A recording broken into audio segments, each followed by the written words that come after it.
الأهلي يتأهل رسميا بعد الفوز على ميدياما. فريق ميدياما كان بيلعب بطريقة الضغط العالي على الأهلي، كان بيلعب 4-4-2، بيخلي واحد من المهاجمين يسقط يمسك كريم نيدفيد اللاعب اللي على الدايرة، وفي نفس الوقت لاعب الهجوم رقم 9 يضغط على مدافعين النادي الأهلي، والطرفين بيضغطوا على الباكات. ده كان بيسيب مساحة للنادي الأهلي إن هو يحضر فيها قدام الهاف ديفندر.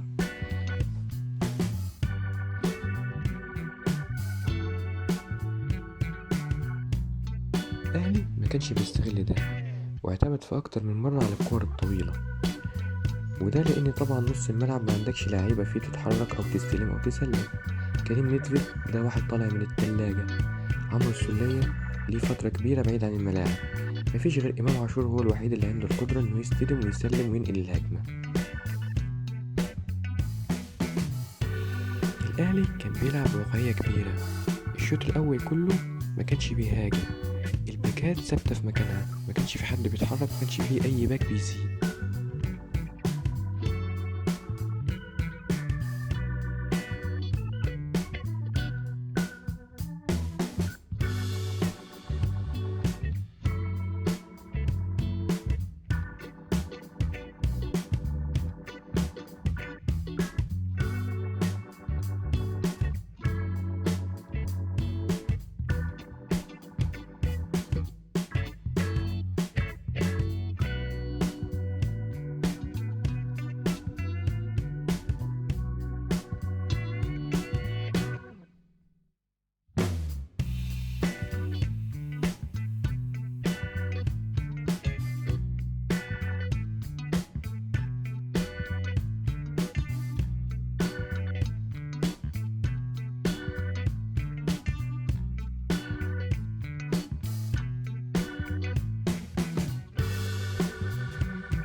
الشحات كان بيلاقي مساندة من إمام عاشور، أما بيرسي تاو مفيش أي مساندة خالص.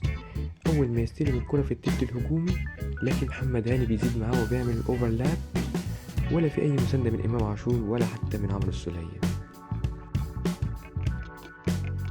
وطبعا كالعادة هجوم الأهلي كل واحد عايش في جزيرة منعزلة بعيد عن الآخر. رياض اللي المفروض نستفيد منها في طول مودست ما عملناش بيها أي حاجة.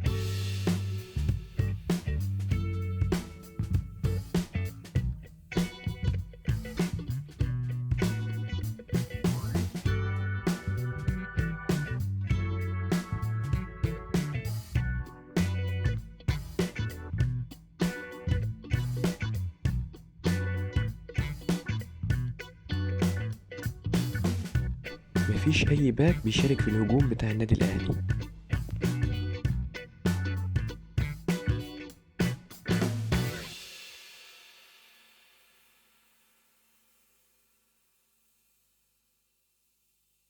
الأهلي كان بيلعب بواقعية كبيرة، الشوط الأول كله ما كانش بيهاجم، الباكات ثابتة في مكانها، ما كانش في حد بيتحرك، ما كانش فيه أي باك بيزيد. ولكن الطريقة الواقعية اللي لعب بيها كولر هي اللي ادتنا المكسب. إن أنت تنزل قدام أي فريق أفريقي أنت مش عارف هو ممكن يطلع منه إيه، أو إيه المفاجآت اللي ممكن تحصل في المباراة. عشان كده الراجل أمن في الشوط الأول، لعب بطريقة دفاعية كبيرة، مفيش باكات بتتقدم، مفيش أي مساندة للهجوم.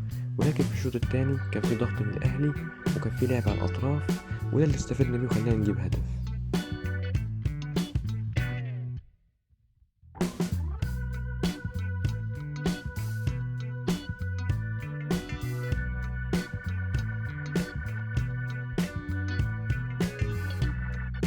المباراة شهدت تألق الحارس مصطفى شوبير ليكون عندنا حارس ممكن نعتمد عليه في المباريات القادمة.